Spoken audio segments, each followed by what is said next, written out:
Herkese merhaba. Ayşem'le Ne İzlediğin yeni bölümüne hepiniz hoş geldiniz. Hoş geldiniz. Nasılsın Nevra Ayşem Savaşçı? Korkak. Gene bir korku filmiyle baş başayız. Evet, izlediğimiz Yani film nedir? Da da da da da. Backrooms. Backrooms, evet. Sarı sarı odalarda diye iğrenç bir espri yapmayayım. Ay. Sen diye. Gittin oğlum. O sarı Vallahi odalar. gitti sarı odalara oğlum. Evet, yani bir mobilya mağazasının arka odalarında şey yaptık. Hakikaten AVM gibi bir giriş ve sürekli bir Evet ya. yığınlaşma gibi ya. O da bir enteresan. Gerçi başrol oyuncumuz da AVM'de çalışan, mobilya satan bir eleman. Aynı zamanda tedavi oluyor. Hem de. Onun arka kapılarına ziyaret ettik. Arka kapıların biraz yani tehlikeliymiş. Seni arka kapıların. Vallahi film sana ne hissettirdi? Film bana ne hissettirdi? Şimdi ben Obsession'dan sonra bize korku filmi yapın ve sonra da bu link gönderildi ya, Backrooms linki Evet. gönderildi. Şimdi Obsession'da ben o kadar korkmamıştım ki, korkan bir insanım ben günün sonunda. Okey, Gülmüştük biz bunda da orada. güleceğim, bunda da güleceğim dedim. Ve de o hani atmosfer yaptığı müzik, zaten kamera olduğunda Blair Cadısı vardı biz Evet. eskiden ve Blair Cadısı da ben korkmuştum. Bütün bir regresyon oldum. Aha dedim, Blair Cadısı. Ha. Ayşem sen bunu nasıl izleyeceksin? Ve sürekli izleyebilmek için filmi durdurup şimdi ne oldu diye yazdım sayfalarca. Bir de Arkadaşlar, headmade'le rahatlayabilmek için. başlıyor ya. Yani El kamera var. kamerasıyla birlikte El kamerasıyla başlıyor. başlıyor. El kamerasıyla başladığı zaman ben şey dedim. Ay hoş geldik artık. Ucuz yapım korku filmine. Çünkü ben o kamera biçimini çok sevmiyorum. Seni de yoruyor, o şeyi de yoruyor. Atmosferin içine tamam giydirmek için belki sinema hilesinde çok iyi bir yerde duruyor. Hani onu sana tamamıyla yaşatmak ve o şey yapmak için de. Ben korku filmini ben biraz korku filmlerini şey anlamında, hani benim çocukluğumda korku filmlerine baktığın zaman ya da işte gençliğimde hep Piranha. izlediğimde Jaws, Piranha var, Jaws var, işte Hannibal var. Mesela Hannibal güzeldi. Hannibal gerilim filmi. Evet ama gene de o adamın psikoloğu, o seni Geriyor bayağı seni. geriyor Geriyor. ve sıkı tutuyor falan. O da bir katil filmi. Yok işte ne vardı? Kuyu vardı. Kuyudan kız çıkıyordu. Neydi o filmin ismi? Halka. Halka vardı. Sonra 7 vardı. Seven. O da gerilim. Evet, Bak, o da gerilim. gerilim. Mesela Altıncı His, Bruce Willis'in Ha, oldu. Şimdi gerilim aynen. filmleri benim için okey. Ya da Seven dediğin şey, evet korktum var hani, ama çıktığındaki yaşımı da göz önüne alırsan. Sonra The Others vardı, Nicole Kidman'ın oynadığı. Evet, O da tabii. bir hani kim ölü, kim gerçek, kim nedir diye. O ama atıyorum mesela Hostel diye bir korku filmi vardı. Herkesin gözünün gözüne çekiyorlar. Hostel artık bir korku değil, o O vahşetti. vahşet, O beni vahşeti mahvetti. izleyememiştim ben mesela. O beni Abi mahvetti. artık yani hani bunu da yani şey Bunu yapmayalım sevenler olur. falan. Testere modunda. vardı. Testere'nin herhangi Testere bir anlamda. vardı. Mesela şey vardı ya, Elm Sokağı Kabusu. Ha. O benim için bir süre yatakta yatamadım. Yani gerçekten hani adamdan Freddy'nin çıkacak o. kabusu. Freddy çıkacak. Freddy çıkacak oradan diye. Hani çocukluklar o Bir de şekilde su geçti. Sonra yatağına gerilim. geçiyordu ya. Ay o sahne biraz komik değil miydi ama? Uyuyorsun mesela, su yatağına dönüyor o. Sonra yatağın çarşafını zart diye şey gibi açıyorsun, yorgan gibi. Yorgan gibi açıyorsun, adam çıkıyor. Sonra elleriyle şey yapıp seni öldürüyor falan gibi bir yerde. İşte herkesin duyguları ve Aynen. korku eşikleri başkadır. Yani benim dibime kadar gel. Ne haber de ben korkarım mesela, hani Tabii canım. odağımın dışındaysam. Aynen. O hani orada çok tetikte İrkilirsin ol. yani. İrkilirim, tedirgin. Başkaları korkmaz o kadar. Tabii. Hatta sen anacığım yanındayım daha ne korkuyorsun? Onun deple alakası varmış. Kitap okuyorum. Aa. Evet Orçun. Neyse onu başka bir şekilde Ama bir şey ben de de yapacağım. korkarım canım, aniden hiç fikrim Hayır, olmadan evde benden biri başka geldiği kimse zaman. yok. Sen benim yanım, ben senin yanındayım. Ne alaka, niye korkuyorsun? Gibi tepkiler. Senin verdiğin değil, başkalarının verdiği, ama bu öyle bir şey değil dedim. Yani o an tamamen beyin gidiyor Ha, ya. evet, Ve evet. de yani çocukluktaki korku filmleri de var günün sonunda. Ama Canavar bende de öyle, filmleri. mesela mutfakta dalmışım bir şey yapıyorum. evet. Biri geldi ne oluyor falan diye sıçrıyorum, Mesela hayvan irkiliyorum mezarlığından yani. sonra ben hiçbir altı açık yatakta yatamamıştım. Ay hayvan mezarlığı ama Gelir çok depresif oradan bana bir böyle şeydi. şeyle bileğimi Ay. keser diye. Bir de o hayvan mezarlığındaki o Selam. depresif şeyler. Aa. Yani senin hayvanın ölüyor ve onu Evet. gömüyorsun, tekrardan canlanıyor ve bunu bilerek o şeye tekrar hep gidiyorsun ya. İşte her gelsin, sevdiğini ne olursa olsun gömüyorsun yine falan. gelsinler. ne olursa olsun yine gelsin, yok artık yani dünyanın da bir devir daimi var. Hani birinin öyle aynen vedalaşmak gerekiyor. Hani nasıl bilim adamları 500 yıl buldu hani yaşamayı, 300 yıl buldu. Ben dedim ki ha çok güzel, bu sağlıklıysa şu anki değil. Ondan sonra bir aydır yani yürüyemiyorum gibi bir noktada olmaktan bahsetmemiştim o esnada ama hani yani o ne bileyim o hayvan mezarlığı, yani kitabını da okudum, burada bir yerde var. O kitabını okumak daha farklı bir Tabii şey. çok rahat okundu. Evet. Duyup normal dünyaya bakabiliyorsun. Yani ama filmde Filmde de çok geriyordu seni. Yani bu korku filminde de filmimize geri evet geri dönersek dönersek Backroom. Backrooms'a. Backroom aslında bana çağdaştıran yani direkt şeyi düşündürdü. Adamın kafasının içindeki ya da bizim kafamızın içindeki ötelediğimiz kapılar ya da hiç görmek istemediğimiz kapılar ya da hiç kendimizle tanışmak istemediğimiz orçunlar falan gibi bir yerden şey yaptı, çağrışım Ya, yaptı. çünkü mesela bu bir kültürmüş, ben bilmiyordum. Bir Backrooms diye bir mevzu varmış internette dolaşan. İşte bu filmin zaten yönetmeni ve senaristi, iki senarist var. Olan kişi de zaten 20 yaşlarında bir çocuk ve Backroom diye YouTube'a küçük bir şey yapıyor ve o kadar izleniyor ki onu A24 diye bir kanal var. Genelde filmlerle ilgili filmler. Gel diyor bunu film haline getirelim diyor. Ve beklemedikleri bir gişe başarısı oluyor. Hatta o film şirketinin de beklemediği bir başarı olup zaten ikincisi, üçüncüsü çekilir diye konuşuyorlar. Şimdi bu Backrooms oyunlarda hani bilgisayar oyunlarında bitmeyen yerler, bitmeyen yerler. İşte zaten filmin afişinde film izledikten sonra ben bu backroom nedir ne değildir diye içine daldım. İşte kadının bu şekilde doktorun yapıyor olması, psikolog olması deyince adamın kafalarına gireceksin diyor. Hani bu hep odalar vardır ya beyni hakkında konuştuğumuzda. Şimdi o ön bilgiyle filmi izlemeye başlıyorsun. Evet. Okey bu var ama bir de bunun üstüne bir şey daha koyuyor. Evet. Bunu sadece burada bırakmıyor. Sana bununla artık böyle de bakabilirsin diye bir filmin sonuna doğru onu da algılayabiliyorsun.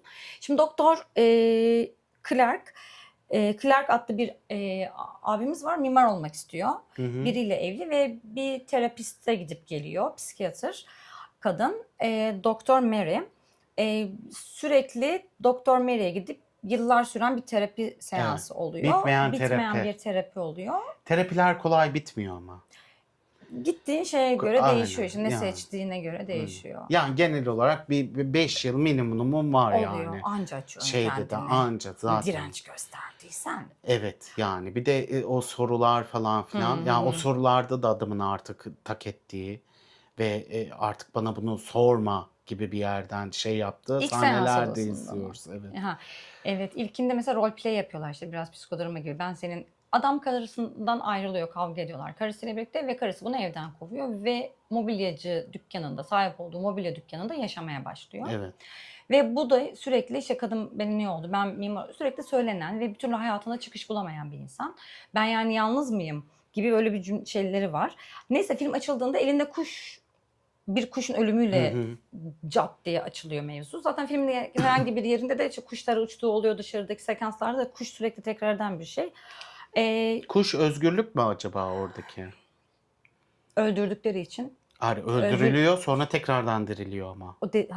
Girdikçe odaya hep ölü kuş görüyorlar ya, Ya kenarda. evet ama ilk sekansı bir tane kuş geliyor, ölüyor. Sonra o kuşun yanına gittiğinde o kuş uçmaya başlıyor ya. Yaralanmıştı orada. Evet. Adam onu öldürüyor. Yani oradan anlıyoruz ki bu Backrooms'ta bir şey var. O. Aynen. Yani onun herhangi bir bedenini görmüyoruz. Sadece sesini görüyoruz. Ve o yakaladıkları insanları öldürüyor. Yani herhangi bir canlı da Parçalıyor. olabilir. Yani ne olduğunu bilmiyoruz. Şimdi oyun burası aslında nasıl anlatabilirim?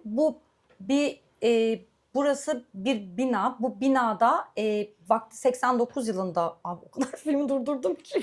Bir şey Her şeyi söyleyeceğim. aslında Şimdi biliyorum. aslında şeyle meç edebiliriz. Direkt terapi ve adamın şeyiyle. Şimdi Hikayesiyle birlikte. terapide var olan adam durumda sürekli kendi hayatıyla ilgili değil, kendine müdahale eden kişilerle Tabii ilgili şikayetçi. Ve onları yok etmek ya da işte onlardan kurtulmak üzerine aslında terapiye gidiyor. Temel şeyi o. İşte nasıl geçinebiliriz? Sen evde yatarak bunu yapabilecek misin falan filan gibi sürekli bir Karısıyla olan karısıyla tartışmaları dile olan getiriyor. tartışmaları dile getiriyor. Aslında bununla açılıyor. Sonra diğer Rum'a baktığımızda da adamın işte o kuşu eğer özgürlük ya da işte beyaz bir güvercin miydi, martı mıydı artık tam şey hatırlamıyorum onu. O beyaz kuşun ölümünü ve sonradan tekrardan uçuşuyla bağdaştırıyoruz aslında. Film terapiyle bir noktada paralel ilerliyor. Gördüğümüz Sarı Oda'daki görüntüler 2 ya da 3 sene öncesinden daha iyi görüntüler. Film 90'larda geçiyor bu arada. Aynen. 1990 yılında geçiyor. Mekansal olarak, kıyafetler olarak, dekor olarak tam bildiğiniz 90'ların en sıkıcı şeylerini Ve seçmişler. Amerika'nın o berbat mobilya şeyi Evet. AVM şeylerine direkt veriyor yani. Hani soğuk, hiçbir ruhu olmayan böyle o Mobilyalar, mobilyalar floresan ve ışıklar floresan zaten yanıp ışıklar, sönüyor. adamın orada kalması, sadece bir televizyon izlemesi falan böyle seni zaten aslında bir kalıba sokuyor net bir şekilde film. Filmin müzikleri de öyle falan. Evet. Adam zaten ilk terapiden çıkıp evinde oturup bir şey yaptığında televizyon kapanıyor ve başka bir yerin ışığı açılıyor. Ben buradayım diyor. Şöyle elektrik faturası çok yüksek geliyor ve herkes şalterlerde herhangi bir problem olup olmadığı için mağazanın alt katına iniyorlar elektrikçiyle birlikte ve elektrikçi bütün şalterlerini açıp kapatan bir tane şalteri bir türlü açıp kapatamıyor. Ve elektrik faturası neden yüksek geldiği belli olmuyor. O adam evden ayrıldıktan sonra yani karısı onu öyle tanımlıyor. Karım beni kovduktan sonra kendi mobilyacı mağazasında kalıyor. Alkol içiyor. Zaten alkol bağımlısı. Sürekli dile getiriyor bu akşam da 2 bira içtim, 3 bira içtim diye. Sonra orada olduğunda televizyon birden cızır cızır yapıp kapanıyor. Floresanlar yanıp sönmeye başlıyor. Çocuk adam da para tutmak ve birikim yapmakla ilgili de biraz o noktada da Dertli. karım çok ben para harcıyor. Onun okul masraflarını da ben karşılıyorum. Ben para kazanmak durumundayım diye. Ve adam terapiye ilk geldiğinde şöyle bir cümle kuruyor. Ben başkalarından zarar görmemek için uzaklaştım diyor. Ve uzak oldu. Adamın herhangi bir arkadaşını da görmüyoruz. Bir kadınla tanışmış, evlenmiş, terapiye gidiyor. Bir de orada çalışan bir kadın, Kate de bir de çalışanı var mağazada. İlk başta bu hani hiçbir şekilde bulamıyor şalterlerin olduğunu. Devam eden günlerde yine orada kalırken bir gün şey yapıyor. Işığın bir duvardan sızdığını görüyor. Ama ondan önce bir rakibi var mobilyacı ve rakibi olan mobilyacı televizyona reklam veriyor. Bu arada doktorla da buradan samimiyetleri var. Kendine bir kostüm belirliyor. Onun rakibi olan mobilyacı. Videoda öyle bir reklam verip indirimlerden Bir korsan bahsediyor. kostümüyle O da beraber. bizim amcamız da korsan kostümü giyiyor. Korsan kostümünde ayağın işte kenarı yarım tahta bacak olan. Onlar öyle çekmeye başladıklarında oturduğu sandalye kırılıyor ve o korsan videosunu televizyona veriyor reklam olarak. Eş zamanlı kadının da verdiği, psikiyatrın da verdiği reklamları görüyoruz. Hayatındaki değişiklikler, değiştirmek istiyorsan, şöyle yapmak istiyorsan, kasetleri olan o 90'larda kasetlerini koyuyorsun, teybe ve dinleyerek kendine geliyorsun. Kadın da o şekilde yapıyor ve kadın da yalnız, adam da yalnız. Kadının yanından ayırmadığı bir tane şey var sadece, çimentodan, el izi var. Onu sürekli yanından ayırıyor. Ya da işte evdeyken Taşıyor. başucunda, oradayken başucunda. Bu bizim filmin sonunda iyi bir şeye bağlanacak zaten. Durumla. İnşallah. Ne kadar iyi o da tartışılır yani. Aynen. İşte terapiyle filmi anlatmaktansa terapiyle Terapiyle şeye bağdaştıralım istiyorum ben. Direkt. Gir sana eşlik edeceğim. Aynen. Şimdi adam bir gün terapiye geliyor gene. İşte diyor ki ben diyor bir şey gördüm diyor ve hani bunu nasıl şey yapabilirim bilmiyorum diyor. Kanıtlayabilirim ya da anlatabilirim bilmiyorum diyor. Ben diyor bir başka bir oda dolu bir şeyler gördüm diyor. Bir tane kadına geliyor bir harita çıkartıyor. Haritayı gösteriyor ve diyor ki buradan diyor benim mağazamın arkasından girebiliyorsun ve burada başka bir dünya var duvarı diyor. içeri giriyor lönk diye. Dur öyle oraya buluyor. geleceğim. Ondan sonra çıkartıyor öyle bir şeyi. Tamam işte. Kadına ilk anlattığını söylüyorum. Kadına ilk anlattığında öyle bir şey Kadına söylüyor mu? geliyor terapide İlkinde. diyor ya evet diyor benim mağazamın arkasında bir mağaza var diyor ve bu Tamam. başka bir Düştükten şey sonra diyor. Evet. anlatıyor. Cuma gününden beri içmedim diyor hatta. Aynen içmedim Orada fark ayıyım ettiğinde. diyor. Böyle bir şey diyor. Şeyi çıkartıyor kadının arkasında. Haritayı çıkartıyor. Kadın da böyle nasıl yani falan filan hani öyle bir şey mümkün olabilir mi gibi bir yerden konuşurken kadına sinirleniyor.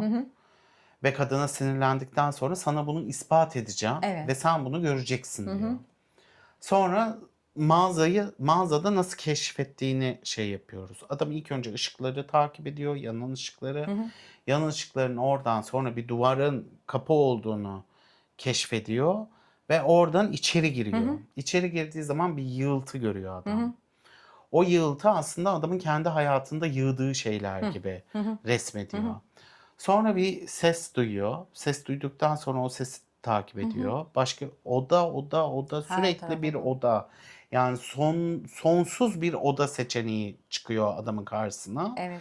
Ve adam kapıyı açınca şey kuşu orada görüyor zaten. İlk önce bir kuşun gelmesini. Sonra adam oradan çıkıyor.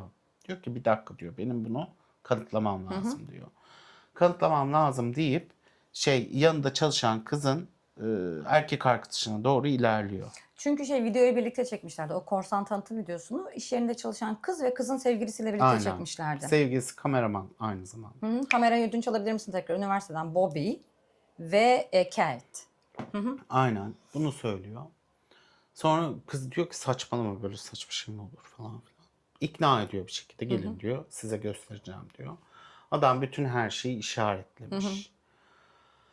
Adam bu esnada aslında ruhen ne kadar daraldığını, ne kadar yalnız olduğunu, ne kadar sıkıştığını da beden olarak veriyor. Ruhen de veriyor, Tabii beden kimse olarak da inandıramıyor veriyor. kendini. Kimseyi inandıramıyor ve kanıt bulmak için bunları çağırıyor, giriyorlar bunlar. Nasıl ya falan diyor. Biz buraya nasıl girebildik? Böyle saçma şey mi olur? Falan gibi herkes bir şaşkınlık içerisinde. Kız girmek istemiyor ilk başta. Sonra adama diyor ki sana diyor işte beline saracağım. O çukur bir tane böyle bir şey var. Nasıl Bütün diyeyim? Çöp atma borusu gibi bir yer var. hepsi dikdörtgen ya da kare. Evet. Hepsi keskin hatlar. Köşeli. Odaların köşeleri. Kapılar da öyle ya küçük ya büyük. Yani genelde küçük kapılar var. Böyle köşelerden geçiliyor. Oraya inememiş. O yüzden hazırlıklı gelmiş. Bel çantasıyla vesaire. Sırt İp. çantası ve iple birlikte. İple bağlıyor çocuğu. Çocuğa diyor ki hadi sen buradan in. Biz Kamera bu seni arada kayıt çekeceğiz. altında. Evet, kamerada kayıt altında. Çocuk iniyor.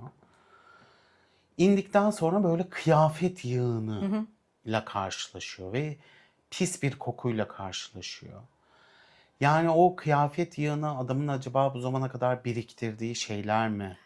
Psikolojik olarak sürekli ittiği, ötelediği, söyleyemediği ya da işte 20 yıl boyunca atıyorum eşiyle evli olduğu boyunca hani hep attığı ya da atamadığı. Herkes için, o kapıdan geçen herkes için ya da o kapıyı farkından mesela çocuğun kameraman işte Bobby'nin aşağı inip eline aldığı tişört Bobby'nin bizim çekerken korsan kostümü Reklamı. giyip reklam çıkarken giydiği tişört.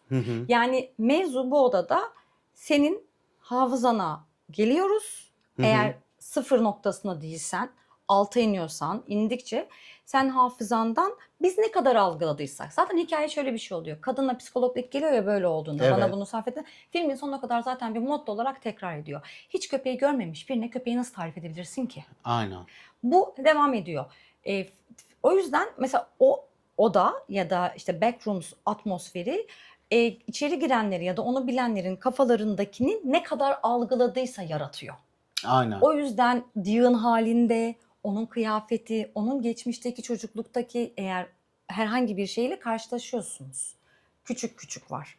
Yani aslında odaya girenlerin hepsinin görme biçimiyle şekilleniyor bütün şeyler gibi bir yığıltı oluyor. Yani sizin psikolojide görmek istemediğiniz ya da bu zamana kadar karşılaşmadığınız biçimde yapıyor. Çünkü çocuk direkt çok pis kokuyor burası diyor. Tabii. Sonra yığıntılar arasında yapıyor, geziniyor, işte bir yere gidiyor, burada bir yer daha var diyor, bir dakika diyor. Sonra çocuk bir anda beni yukarı çekin Şöyle diye bir şey var. bağırmaya Işıklar başlıyor. floresan yanıp sönüyor ve bir ses duyuyoruz. O sesle o sarı işte neyse backrooms'taki yani o herhangi bir bedenen yok şu anda. Onun geldiğini anladığında çocuk beni çekin diyor. Aynen. Çocuk beni çekin diyor. Bunlar çekmeye başlıyor iple falan filan. Çocuk tam dışarı çıkıyor. Sonra ipin o işte sarkan tarafından aşağıdan çekiliyor. Tutamıyorlar çocuğu. Çocuk Düşüyor. O düşüyor, işte orada sürükleniyor. Bunların ikisi de aşağı iniyor ve çocuğun öldüğünü görüyorlar ve Adam alıyor, sürükleyip bir yere götürüyor bunlar oradaki artık şey. tam arka kapı, arka odalar dediğimiz yerde sıkışıyorlar gibi bir durum oluyor. Yani insanın yani benim algılama biçimime göre anlatıyorum bu arada. Herkes farklı da yorumlamış olabilir. Şimdi 20 yaşındaki bir çocuğun da bu kadar derinlikli bir şey yazması beni açıkçası şaşırttı. Bu bir şey insan genç ya, internette bu bir şeymiş YouTube'da. İnsanlar böyle backrooms mevzusunda birkaç odayı yapıyorlarmış. Yani grafik olarak da tasarlıyorlarmış. Ha. Oyunlarda böyle bir şeymiş ve bunun psikolojik olarak bir altyapısı varmış. Yani orada ihtisas yapınca hani artık 15-16 yaşında artık bu çocukların ellerine düştükleri için araştırdıkları her şey ellerinde. Öyle bir altyapılı düşünmüş. Anladım. Oradan etkileniyorlar zaten bu kadar izleniyor. Ha. Artı bir şey daha eklemiş. Aynen. Yalnızlık, ses Tabii. diye. Sonra aşağı iniyorlar ikisi de. Düştüler aşağıya. Evet, düştüler aşağı. Sonra gene bunlar tabii odalar içinde kayboluyorlar. Biri başkasına giriyor, biri başkasına giriyor. Adam böyle havuzlu bir yere giriyor. En sonunda işte kız oradan adamı görüyor aynalı bir yerden. Adam onu görmüyor. Kız orada bağırıyor. Senin arkanda diyor, işte kamerayı bir yere bırakıyor. Kamera hala çekiyor bu arada. Kız senin arkanda diyor. Hop oradan kapatıyoruz. Bizim eleman alıyor kamerayla adamı çekerken orada cız cız cız Aynen. oluyor ve gidiyor. Gidiyor. Sonra camın diğer tarafında bu mevzuda o kamerayı alır bu şeyden sonra zaman atlaması oluyor. Bir odada Evet. camlar kağıtlarla kapanılmış bir oda. Biz doktorun küçüklük halini görüyoruz. Aynen. Camı kağıdı çıkartıp camdan dışarı bakmak isterken annesi bunu engelliyor. O ara ev yıkılıyor. Ev yıkılıyor ve anne işte annesinin daha sonraki şeylerde şeye yatıldığını, biz deli hastanesine yatıldığını, psikolojik tedavi için hastaneye yatırıldığını ve kızın ondan sonra tek başına büyüdüğünü anlıyoruz. Ve kıza da şey diyor annesi. Bakma, bizi görürler Evet. ve bizi yok ederler. O yüzden bizi görmemeleri gerekiyor diyor. Doktor bunu rüyasında görüyor. Ve bizde de onun geçmişini tanıtıyorlar bu şekilde. Sonra doktor bir anda artık yani bu adamın anlattığı şeyleri, o taşı tekrardan anımsaması ve şey olmasına karşı adamı merak edip adamın mağazasına gidiyor. Mağazasını şey yapıyor. Aslında doktor da çok tanık olduğu bir şekilde annesinden tanık olduğu hasta biçimini gördüğü için adamı merak edip Tabii. ve hani benim buna bir şekilde yardım etmem gerekip deyip adamın yanına gidiyor. İlk başta sadece gidiyor, arabadan dışarı çıkmıyor. Sonra ve artık tık tık diyor, içeri giriyor. Aynen. Yani yüzleşme yaşıyor kadın da bir şekilde onunla. Sonra adamın mağazaya giriyor. Mağazaya girdi. Tamam, o rüyada uyandı, tekrar dönüyor. Bir ev, bir adam mısır patlatıyor. Bu arada bizim işte Clark, mağaza sahibimiz dolaşırken bir kamera görüyor. Kameraya bakıyor. Sonra biz bir bakıyoruz, televizyon önünde biri bizim Clark'ı izliyor. Sonra zaman atlamasıyla o adamın patlamış mısır patlattığını, ailecek korku filmi izlediklerini görüyoruz. Aynen. O adam patlamış mısır patlatırken orada çerçevelenmiş bir başarı var. Hikaye şu, mevzuya dönersek MRI, yani bildiğimiz MR cihazına giriyor ve yeni nesil bir MR cihazı çıkartılıyor. 1987 yılında gazetede yayınlanmış bir haber ve bu hibe alıyor. 1983 yılında fizikçi Lawrence Altman kurulan bilmem ne araştırma şirketinde gelişmiş mıknatıs kontrolü ve daha yüksek alanlı MRI sistemlerindeki radyan kararlılığı konularında ne olduğunu çünkü gösteriyor. Konularında iyileştirme yapmak için 1.2 milyon dolar üzerinde bir fon çıkıyor buna. Orada 87 yılındaki gazete haberi ama biz 90'dayız ve 3 yıl boyunca olan her şey olmuş.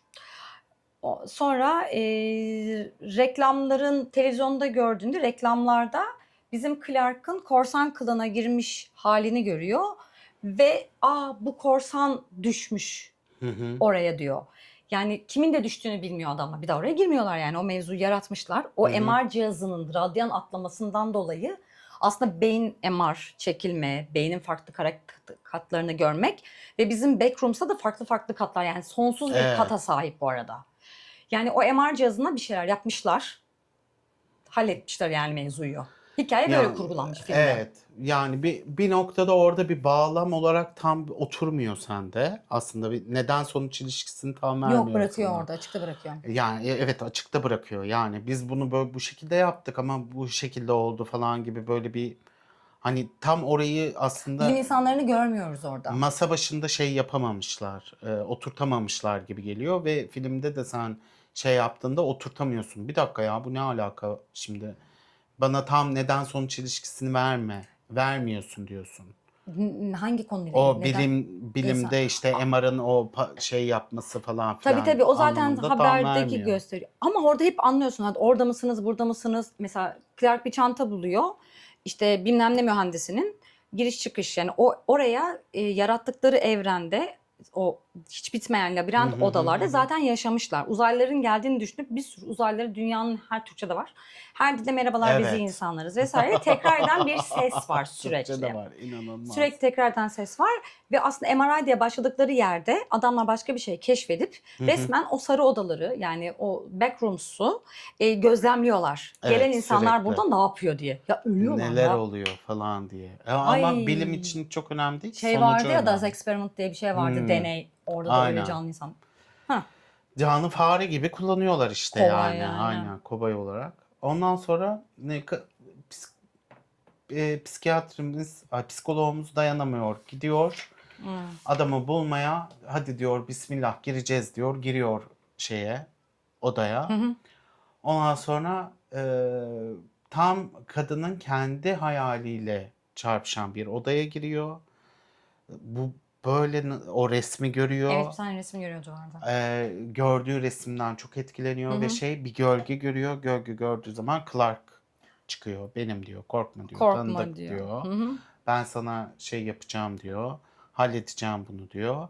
Çat, kadını orada bayıltıyor. Şöyle bir şey, bayıltıyor. Sebebi var. Ben senin iyiliğin için Evet. bayıltıyorum diyor Clark. Diyor Yoksa ki seni niye? Ha, öldürecekler diyor. işte Clark neden ses ve beni buldun diyor. Niye ses? Çok ses çıkarttın. Yeter, sen bir sus diyor. Evet. Orada da floresan yanıp sönüyor.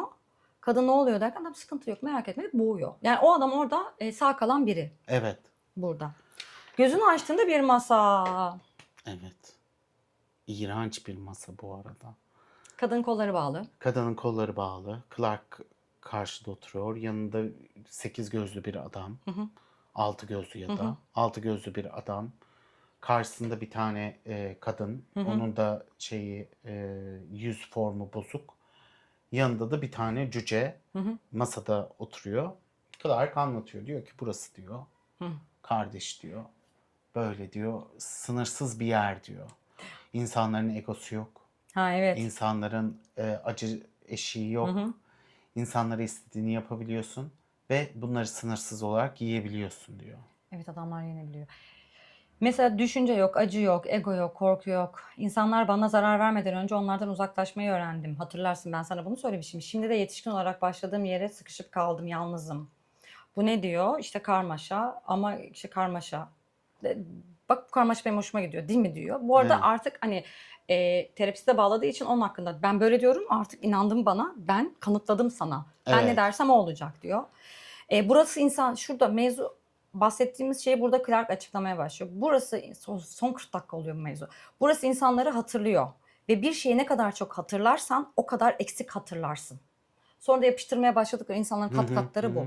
Eksik hatırladıkça da kamera bazen 9 kat iniyor mesela Mary'nin evinde. Eksik hatırlamaya başladıkça bütün şeyler, o filmin fragmanlarında gördüğünüz malzemelerin yavaş yavaş bütünken yere gömülü Hı hı. olması vesaire, gömülü olması da her kat gittikçe eksik hatırlamaya başladığınca hatırladıkları hikayeler de eksik oluyor. Evet. Ve oradaki somutlaştırma oluyor. Ve işte onlar o kadar eksikler. Hiçbir şeyde hissetmiyorlar. Ne kadar güzel diyor. Adamın boynuna bıçağı takıyor. Merak etme diyor. Alıyor. Böyle, afiyet olsun, ye Bak biz bunları bunu diyor. yiyebiliyoruz diyor. Adamın göbeğinden böyle bir, Evet. yani o cisim pilav gibi bir şey Ya çıkıyor aslında yani. mevzu Hani ne, bu şey, lapa pilavlar var ya, sushi gibi böyle sünger çırt sünger ya, o. aynı. Mobilyaların Aa, koltuklarındaki sünger. Adam mobilyacı olduğu için onun hatırında kalan herhangi bir mobilya da süngerden ya. hı hı. İnsan da süngerden oluyor. Yani Backrooms ona hatırladığını adama yaptırtıyor. Herkese koyuyor. Kadın bunu diyor ki ben sana yardımcı olabilirim ama beni çözersen falan. Kadın gene orada yani psikolojik olarak destek olmaya çalışıyor falan. Ama kadını yani hiç dinlemiyor falan. Zaten önüne koydukları şeyi görünce böyle kadını artık şey yapıyor.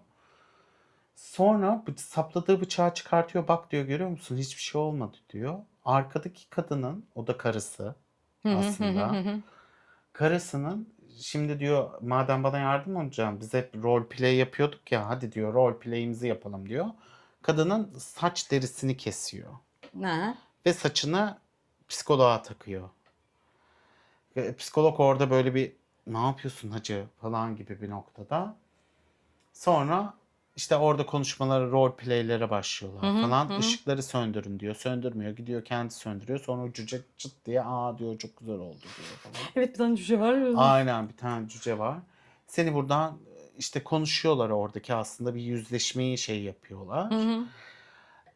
Clark artık orada psikoloğunun nasıl bir konumlandırdıysa onun hayatında tek korunması gereken bir şey olarak şey yapıyor. Psikoloğun mu? Evet. Bunu psikolog kazanıyor. Sen beni iyileştiremeyeceksin. Yani Peru reddediyor kadın. Hı Ben hı. senin oyununda oynamayacağım deyip, yani elleri bağlı olduğu için kafasını yapıp Peru atıyor. Ve onu artık ılımlı değil, tehditkar Hı vari, hı. sen asla iyileşemezsin. Çünkü sen bütün suçu başkasında görüyorsun. Mimar mı olamadın? Mimar oldun, o mu yapıyor? Para mı kazanmadın? Hep başkalarını suçluyorsun. İyileşemeyeceğini düşüncenin içinde beni suçluyorsun. Sen herkesi suçluyorsun. Adam diyor ki, düşünüyor. Evet, ben böyle mutluyum diyor. Burada özgürüm diyor. Burada bana kimse bir şey yok. O zaman burada kal diyor. İzin verir misin? Çıkma diyor. Çıkma diyor. Burayı seviyorsan kal. O zaman kal diyor kadın.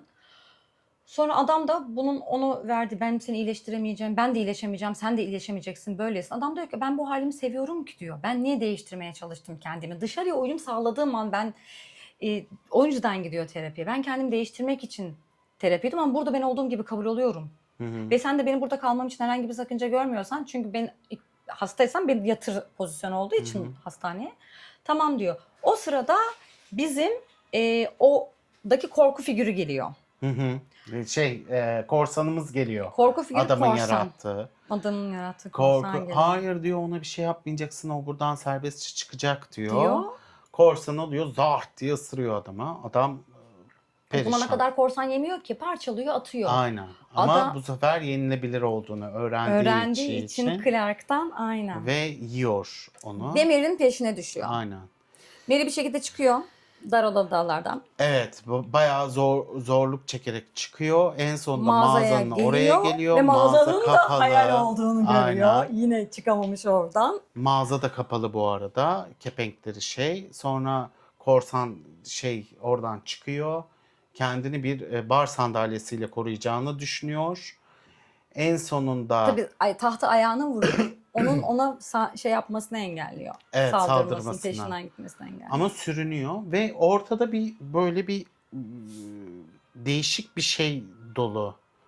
Tüpler var, gaz Tüpler tüpleri var, var. böyle gaz tüpleri var, böyle kendine Hortumlarla bir metan gazı mı yerlere artık gidiyor. ne, kendine getirmek için mi ya da bayıltmak için mi ne, öyle bir şey. Sonra bu gazları alıyorlar ve Ondan önce kadın onu öldürüyor. Yani öldürdüğünü düşünüyor. Cebindeki şeyi hatırlıyor. Tam kadın taşla. öldürürse el izi, çocukluk el izinin olduğunu kırarak onu öldürüyor ve daracık bir koridor görüyor. Daracık koridordan kaçmaya başlıyor. Hı hı. O bir yerde kadın korsandan kaçarken bütün dillerle uzaylılara merhaba bizi izledikleri bir aparatı, bir ne bileyim bir şey düşürdüğünde gaz otomatikman çalışmaya başlıyor. Hı hı. O aradan kaçarken kadın kendi haline, yine kadına gaz sıkıyorlar. Kartonet. Kartonette. Kadına duvardan geçerken kadına gaz sıkıyorlar ve kadın bir geliyor, bir tane bilim odası gibi, deney odası gibi, etrafta önlüklü insanlar, bu gazdan etkilenmemek için maske takan astronot kıyafetleri gibi insanlar ve kadın bayılıyor. Gazı da sıkmaya devam ediyorlar. O bizim korsanı da öldürüyorlar. Hı hı. Sonra, Korsan geçemiyor zaten o tarafa. korsan geçemiyor. Sonra Kadın ayılıyor. kadın ayılıyor. Kadına yine beyaz nötrlü kıyafet giydirmişler. Oradan oraya geçiyor. Bizim ta çocuğuna patlamış mısır patlatan Adam. doktor kadını gel diyor, biz sen bir de yapacağız. Sen buraya nasıl geldin, ne yaptın, ne ettin diye kadına sorular sormaya başlıyor ve kadına çok güzel söylüyor. Bana ne oldu ve ne olacak? Siz burada ne Aynen. yapıyorsunuz? Biz inceliyoruz. Adam söylememek istiyor ama Ben Kadın neredeyim da diye. Aynen, kadın bayağı sen bana ısrar söylemezsen ediyor. ben sana hiçbir şey söylemeyeceğim diyor. Ve sonra bana ne olacak diyor. Adam Hmm. şöyle bir şey diyor. Ben karar vermiyorum. Onlar Evet. karar veriyor. Aynen. İşte sonra kadının göz göze geliyor. Sonra başka bir yere bir bakıyoruz. Burası bizim daha önce anlattığımız gibi artık bizim Doktor Mary'miz de katman katman. Hı hı.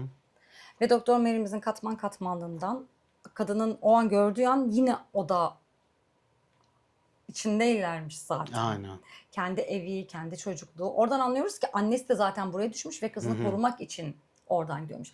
Ay, sürekli döngü var anam. Evet. Sürekli bir Ve döngü var. döngüde de doktor zaten amorf bir şekilde sandalyede oturarak filmi bitiriyor. Aynen doktor, evet. Yani doktor da artık o döngünün içinde var olmuş oluyor.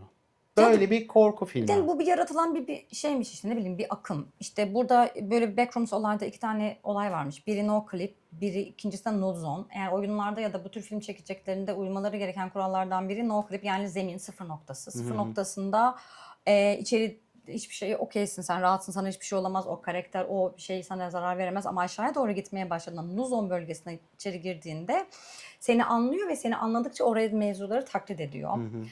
Kimi derde liminal horror film adı altında da geçiyor. Yani mekanın tekinsizliği, yalnızlık, insanda yaratılan korku, Orçun'un dediği gibi beyindeki hani kapılar, senin yüzleşmek istemediğin şey. Bu adamın yüzleşmek istemediği şey korkuydu ve tamamen orada yapayalnızdı. Aynen. Mekanın sana tekinsizliğini veriyor. Senin hafızandaki mekanın tekinsizliği de varmış. Ve bu psikolojide de bir durum, liminal space diye. Ama film beni o kadar gerdi ki sonra ben bunu merak edip araştırmak istedim. Aynen. Film geliyor bu arada. Evet, ve senin yarattığın şey seni öldürüyor. Yani o Clark'ın yarattığı canavar, Evet. o da onu öldürüyor. Yani hepsi bir şekilde döngüde. Döngüden çıkabilmen için ne olduğu gibi kendini kabul ettiği anda Clark özgürleşiyor. Aslında diyor ki kardeşim, her şey senin elinde. Her şey Sen senin de elinde. kendini öldürürsün. İstersen yaratırsın. İstersen yaratırsın diyor. Bu kadar da basit bir şekilde anlatıyor aslında bunu.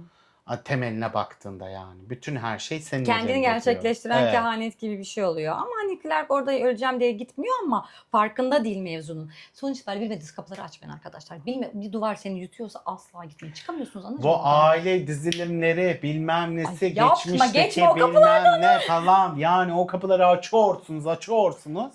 Sonra neler oluyor görüyoruz yani. Kapayamıyorsan durmayacaksın. Aynen Bak, öyle. psikiyatr O bile kapıyı orada. halledemezsin yani mevzusu. Çözemezsin mevzusu.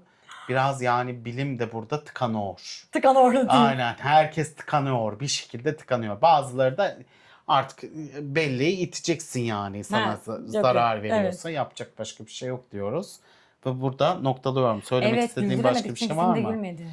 Filmde gülmedik Ayşem. Korku filminde nasıl güldürelim ya? Ama bazen gülmek istediğim Bazen anlar oldu. evet. Ben güldüm bu arada. Ha ha ha hi hi. Evet, sen falan etkilenmiyorsun, gibi. ben etkileniyorum. Ben o kadar çok şey yapmıyorum. Ben korku filmden korkuyorum. Aynen, Bir daha korku gülebileceğimiz filminden korku kork. filmleri Önerin. mesaj atın. Ayşem korkuyor. Ayşem korkuyor.